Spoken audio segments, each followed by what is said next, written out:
Today, Dr. Dixie Melillo, co-founder of The Rose and medical director, and Dr. Beata Lerman, creator of Sinless Treats, talk about the role of sugar in cancer and how it really impacts, perhaps starts, and needs to be eliminated if we ever want to win this battle against cancer. Dr. Melillo has made it her mission in life to find a way to stop breast cancer from happening, and Dr. Lerman has made it her mission in life to change the way that the world views desserts. She offers a healthier alternative to candy and actually has a way for us to enjoy chocolate. This is a lively and thought-provoking episode that will explore some of our misconceptions about cancer and why what we eat matters. And just a reminder, our discussion today is not medical advice, and we encourage you to see your doctor before making any changes in your diet. When you subscribe to our show, you help us grow. Someone you know may need to hear this story, so please share with your family and friends.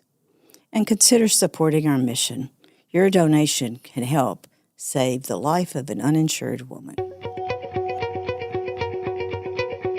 Let's talk about your breast. A different kind of podcast presented to you by The Rose, a breast center of excellence and a Texas treasure. You're going to hear frank discussions about tough topics. And you're going to learn why knowing about your breast could save your life. Dr. Dixie, you want to start by saying you've been on this campaign for a long time. A long time. And I think we've known for a while the thing that really sets cancer off is our food. Our food. You know, I think that it's well established that cancer is a metabolic disease, and when we feed it a lot of sugar, it grows faster, and sugar hurts the immune system, and it just destroys this beautiful balance that the body has. Everybody makes cancer cells because mitochondria die. Mitochondria die from old age. Mitochondria die from fructose. Mitochondria die from radiation, from Roundup that they put on your food.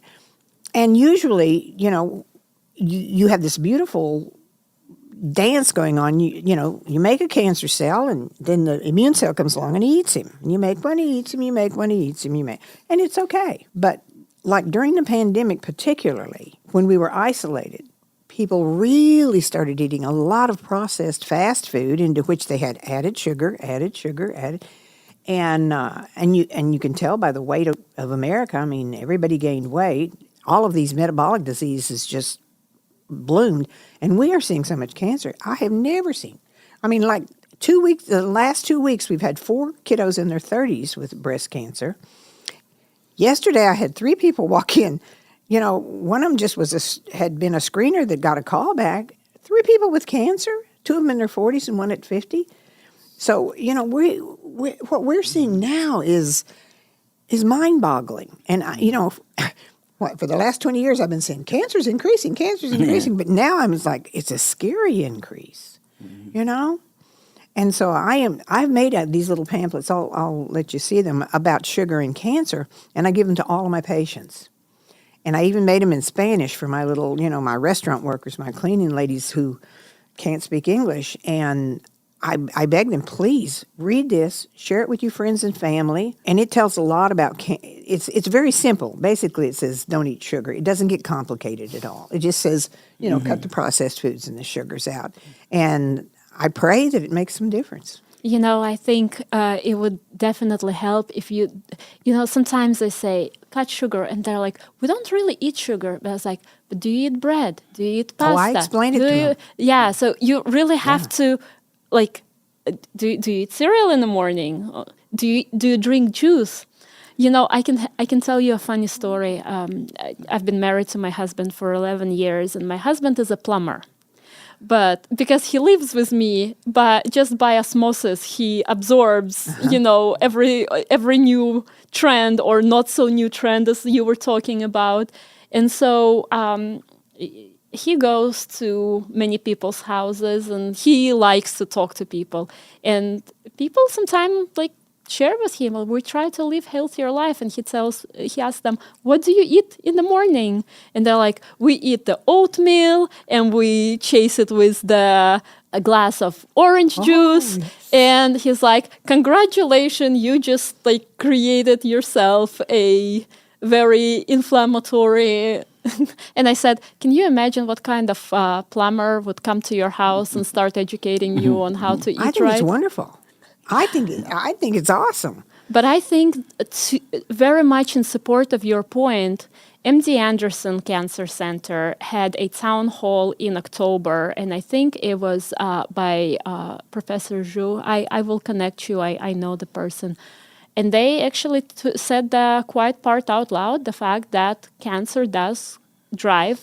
sugar does drive cancer mutations. And there is an initiative right now to eliminate all the sugar from MD Anderson campuses. Great. So if you Wonderful. haven't heard about that, No, I I will have not. That's share awesome. that town hall notes with Yes. you, and I can at least introduce you to the person, because I think that's a definitely great stride in the right direction. It's just wonderful that they're catching up with it. Very So, Dr. important. Lerman, you had lymphoma, Yes. and you insisted on having immunotherapy. This was one of the fields you were very much involved in your scientific work. And so at that point, was that when you really decided to live a sugarless life? Yes, because, as I said, it all comes down to the building blocks. Sugar is the only thing that can feed cancer cells. Every other cell in the body, including our brain, can feed on alternative fuels, can feed on fats, on ketones. The only thing that can't use the alternative fuel for growth is cancer cells, because they are primed to just very simple metabolic state and only utilize sugar and fructose, really. Fructose lowers the defense. It doesn't really go feed the cells. It just kind of kills our livers. So it lowers the body's defenses to fight cancer cells, and the sugar goes straight to the cancer cell. Yeah. And like I tell my patients, a PET scan, when they do a PET scan, to outline the cancer and so beautifully, what do they inject you with? And they go, I don't know. Radioactive sugar. Exactly. Because the sugar takes up so many times more the cancer takes up so many more amount of sugar than and breast cancer cells have like 6 times more insulin receptors than a normal breast cell. It's like a setup. Yeah. And people, like you say, people don't realize. They think juicing is just wonderful. Fruit is a wonderful thing. But once you juice it, you've separated it from the fiber, and the sugar goes straight into the liver. So you haven't won anything. Yes. And I tell my patients, 1 slice of whole wheat bread, healthy whole wheat bread, will raise your blood sugar more than a Snickers bar. If I'm going to cheat, I'm going to eat a Snickers bar, And the public doesn't know it. The public doesn't know it, and I'm afraid that we have got to really push this, I am willing to talk to anybody who would listen. We actually do a lot of education at Sinless Treats. We talk about how sugar acts and what are some real great sugar alternatives, natural, plant-based, metabolically beneficial, something that would feed gut microbiome and be more protective to health, something that would detoxify liver, once again, and something that would support brain and healthy heart. Those things exist. Nature has already made them. Yeah. And, to your point about fruit, I actually don't eat too many fruits. I may allow myself like a quarter of a pear a week. And I love fruits, but it's just too high in sugar for me to take that risk. Basically, all I eat is blueberries, and, blueberries or strawberries. Those are different. But, I don't, I just do them because they say it's a little blue bomb that fights cancer. I go, okay. I can use it. Well, so you're talking about polyphenols, antioxidants. Yes, I love my polyphenols. Well, the best polyphenols are actually in the chocolate. Chocolate is a medicinal thing. Yes, ma'am. I know. That's why I'm so excited about this, because I love chocolate, but I'm so afraid of it because most people are. The chocolate is really very poor quality, and that's why I was so excited. I listened to your first podcast, and I went, "Wow, I want to talk to her." Not all chocolates are made the same. No, they're not. So, one thing that we pride ourselves on is that we don't process our cacao beans. So we actually start from the cacao beans, not from the powder. So we have all of the antioxidants. We have a lot of theobromine, a lot of everything. But we also have 11 grams of fiber per serving. Chocolate is a really great fermented, fiber-rich food. It does not require to take fiber away for shelf life stability. Chocolate is very stable, yet they do it anyway.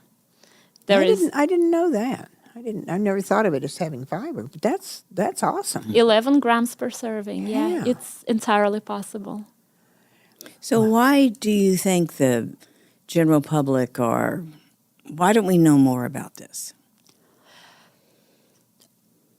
My honest opinion, and that's solely mine, is medical professionals, specifically doctors, have very little education about biochemistry and nutrition. As a PhD graduate, we used to tutor medical school students in mainly 3 disciplines: biochemistry, genetics, and immunology. Doctors hate those. They want to pass them and forget them like a bad dream. But biochemistry is a fundamental of life.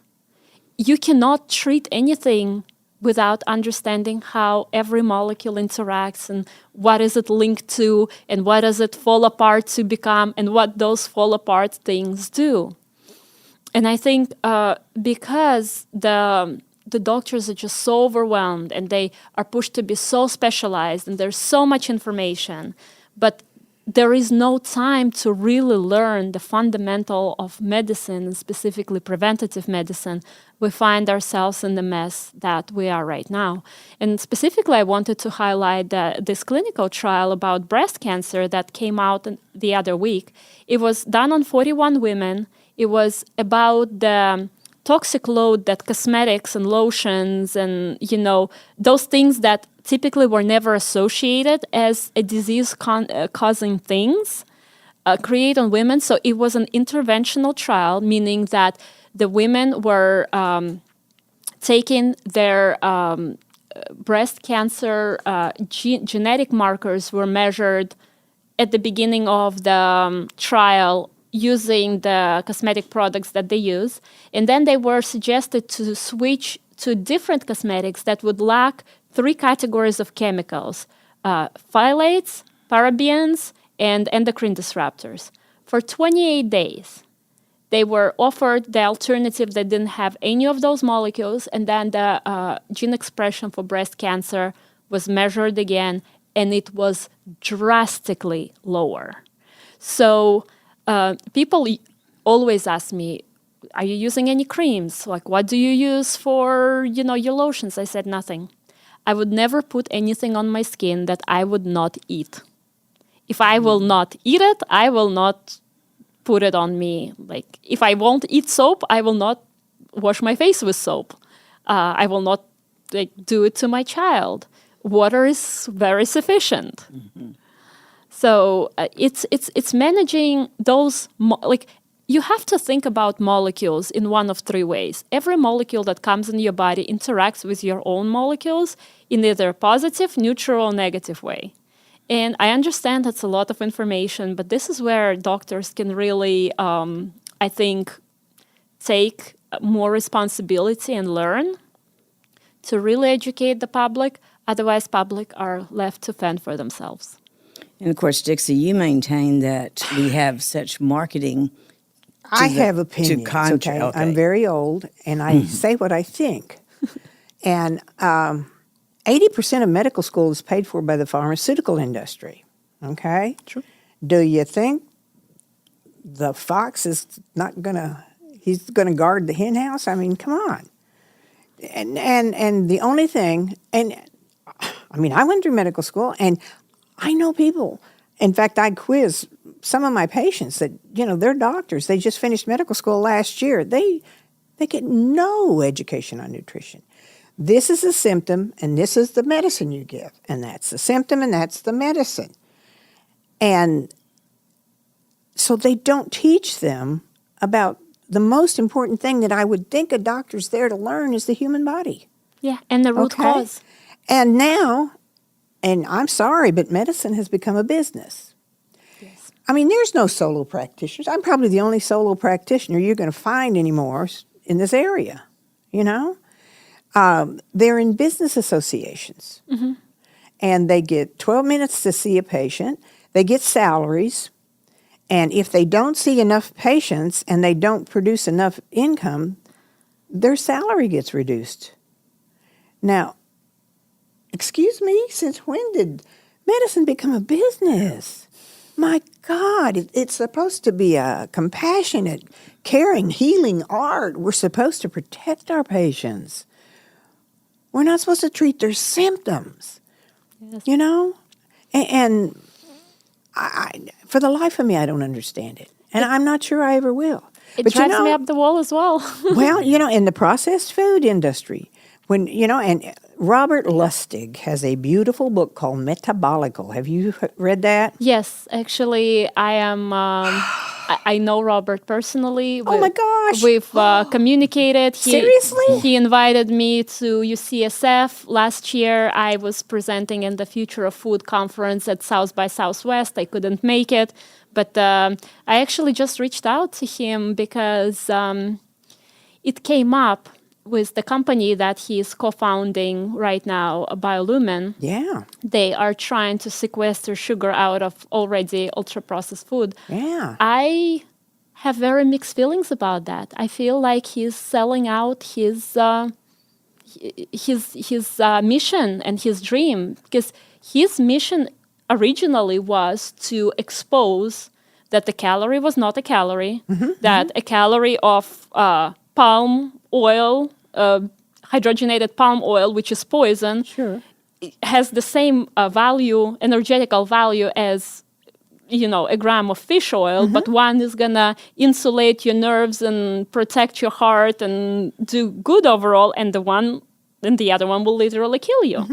And with the biotech company that he's getting involved in, I feel like that gel, that binding sugar, or the enzyme combination that turns fructose into inulin inside the gut, even though we already have inulin made by plants like chicory. I haven't heard of that part. I know there was a company in Saudi Arabia that he was trying to help them, turn processed food into more. Is that kind of what they're... No, that's something else. What he said is that we still need to understand if our technology works exactly how we design it to do. He is a scientist to be respected. He is very honest, and I have endless respect for him.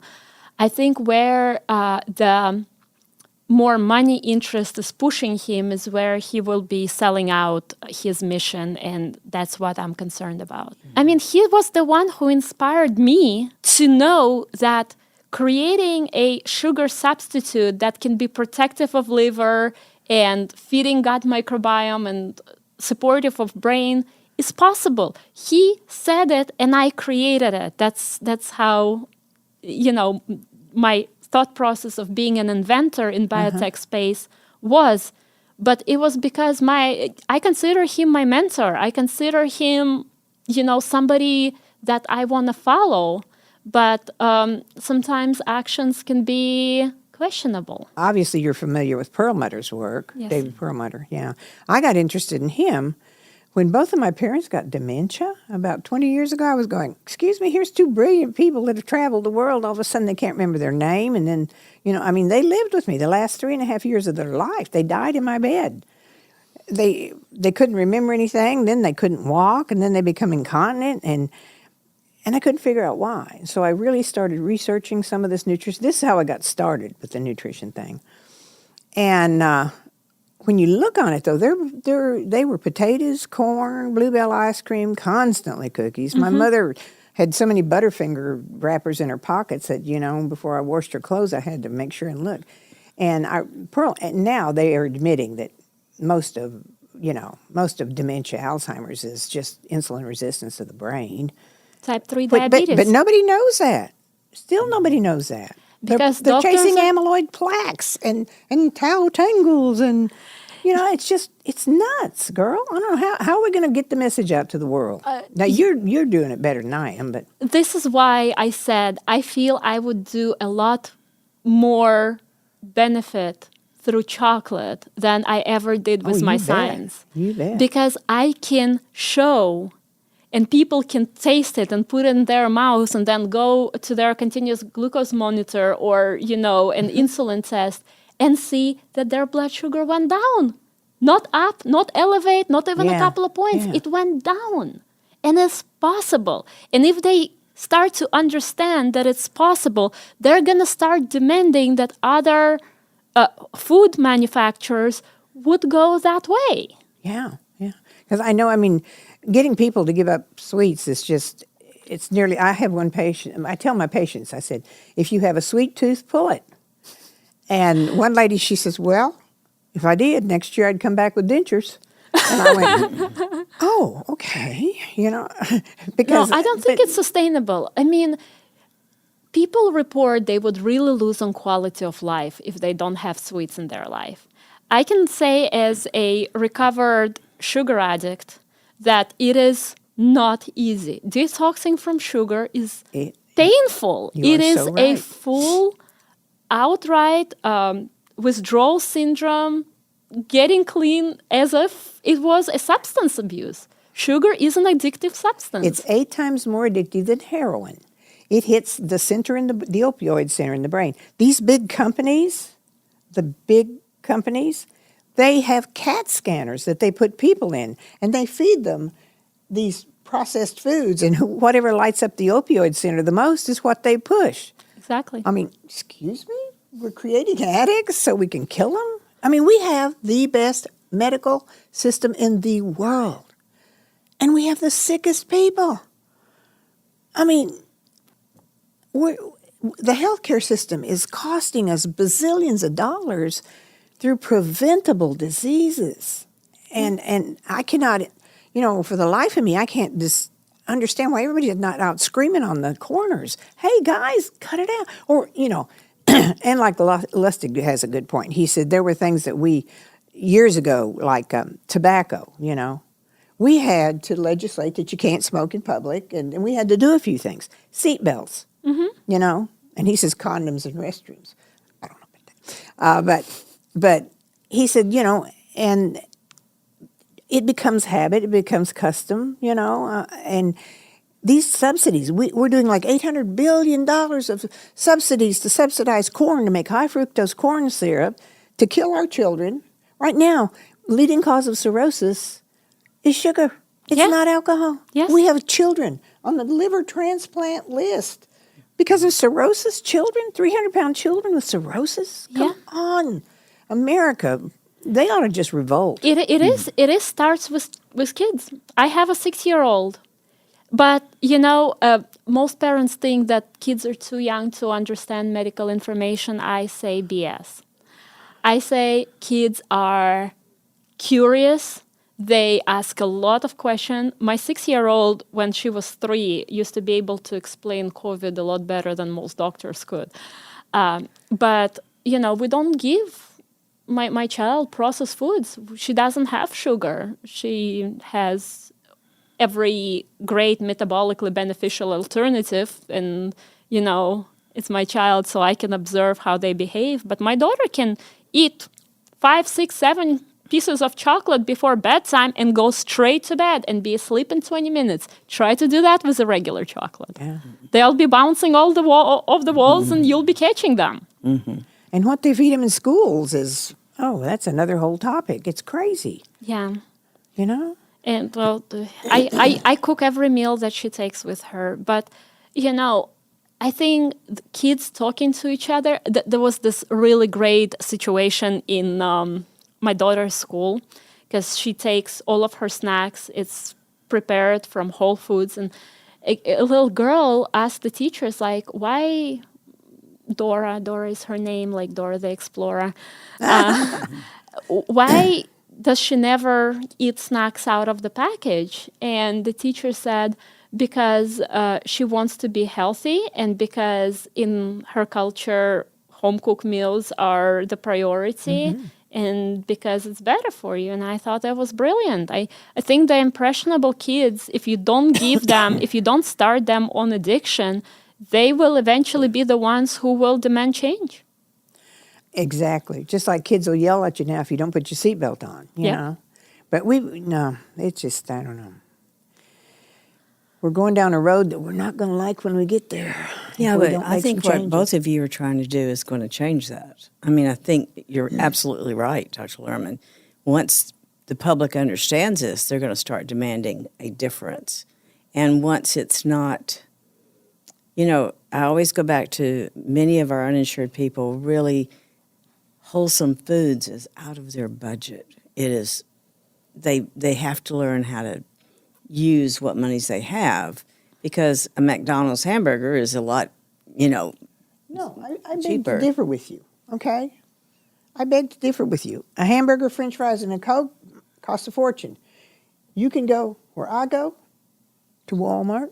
You can get a box of organic salad greens, mixed salad greens for $3 or $4. It'll do you all week long. You can get a cucumber, you know, and use just a little bit of it each day, and put a boiled egg on there, and chop it up, put some olive oil and some vinegar, and it's 1/10 the cost of a McDonald's hamburger or Whataburger or whatever. So that's just another one of the things we've been told.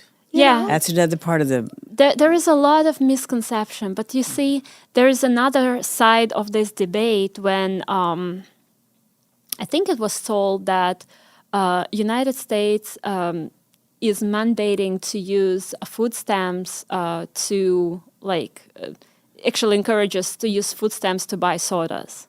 And yes, and it's like something Wait, like, say that again. so in other countries you cannot buy, you know, diabetes sugar water with Food stamps. with food stamps. Or Only in the assistance, United States yeah. you can. And it was said like $1 billion is being transferred from, you know, federal government directly to Coca-Cola through the subsidies through food stamps. they don't want to lose it. Exactly. I mean, You've why been would listening they? to Callie Means, huh? Yes, I He did. used to work for Coca-Cola. Yes. He blew the whistle on them.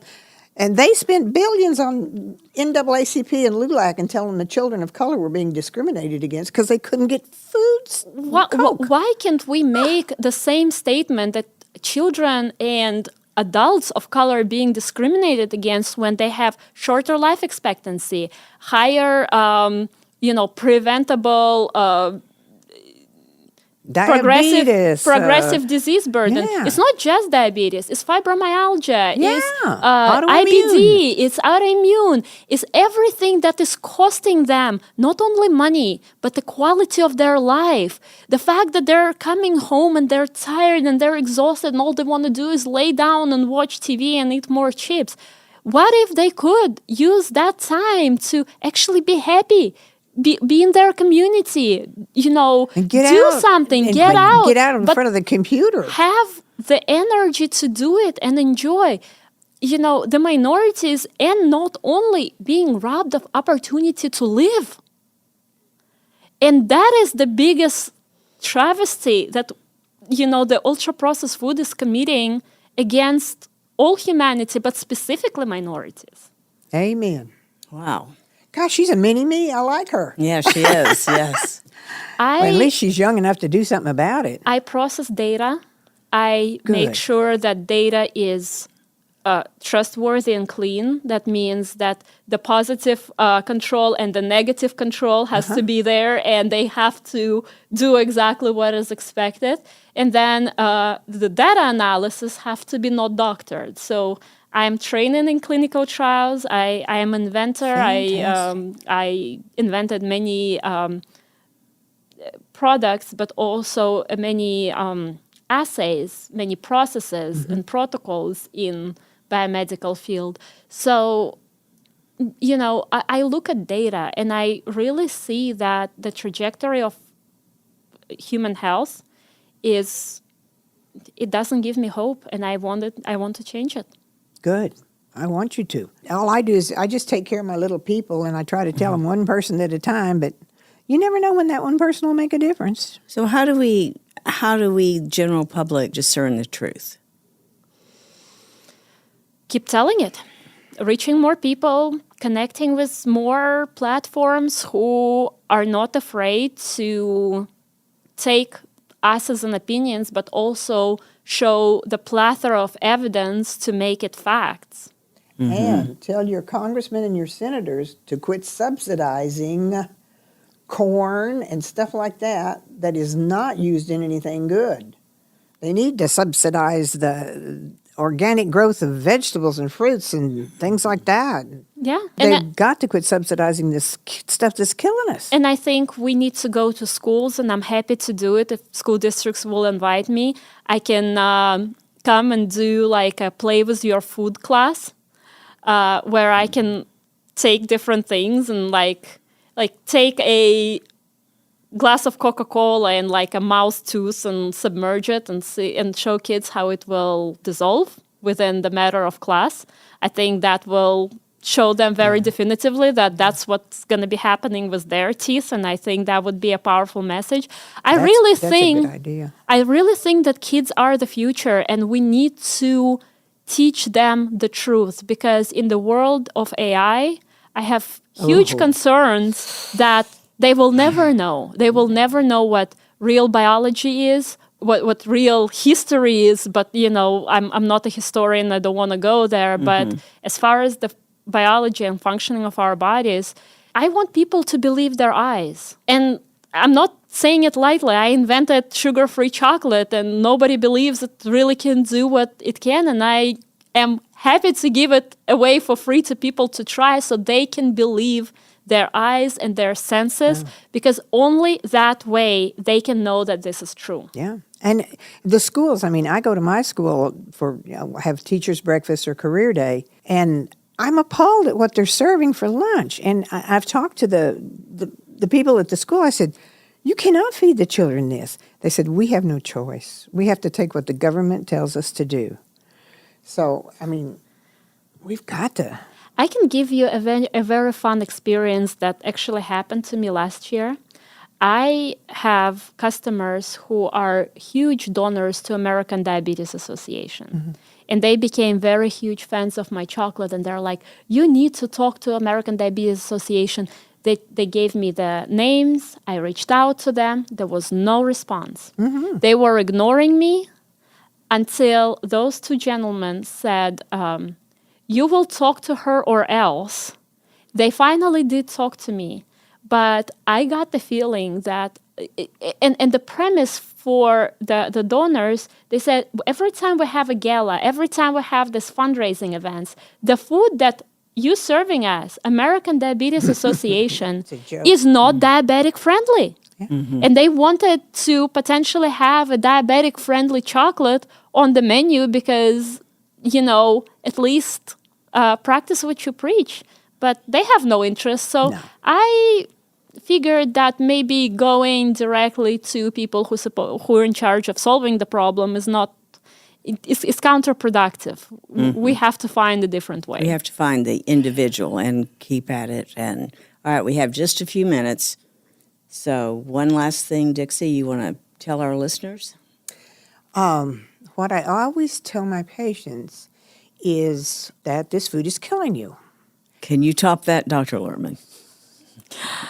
I can't, but what I would like to say is people have the power to make choices, and they have to weigh the pros and cons. But to me, the pros would be not just lifespan, but health span. The addition of a productive years that you can experience, you can really live. And, in the United States, we work all the time. We work for 40 years. We wait for that retirement. You're good for nothing at retirement if you continue on the trajectory of pro-inflammatory, disease-causing foods. So think about what your why would be. Is it being on your granddaughter's wedding, or, holding your great-grandbaby, or, going to a tennis tournament when you're past 65 years old, or another why?